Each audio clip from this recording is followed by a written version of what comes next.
અને મારા દાદાજીના ગામડામાં તો મારું એક જ અહીંયા વિચાર છે, તમે બધા મને અને રાધિકાને અને મારા આખા કુટુંબને આશીર્વાદ આપો.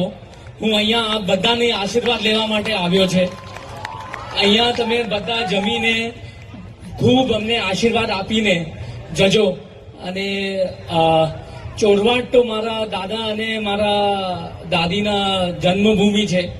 જે પણ અહીંયા રિલાયન્સમાં થયું છે ચોરવાડ કારણ થયું છે. દાદાજી ચોરવાડના છે અને મારું અહીંયા મારું એક વિચાર આવ્યું કે એક ધીરુભાઈ ચોરવાડથી ઊભો થયો તો અહીંયા આ ગામથી 10 ધીરુભાઈ ઊભા થવું જોઈએ, આવું મારું વિચાર છે. અને એક આ ગામડાથી થઈ શકે અને એ જ મારું વિચાર છે કે અહીંયાના જે બાળકો છે એ ધીરુભાઈથી પ્રેરણા લે અને આગે વધે. અને અહીંયા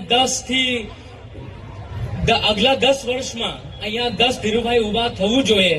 અને આ ગામડામાં આ શક્તિ છે, આ મને લાગે છે. ચોરવાડી માતા બધાના ભલા કરે અને બધાને જય શ્રી કૃષ્ણ. હમણાં તમે બધા ભોજન માટે જાઓ અને બધા એકવાર મને અને રાધિકાને બધાને આશીર્વાદ આપીને જાઓ. જય શ્રી કૃષ્ણ.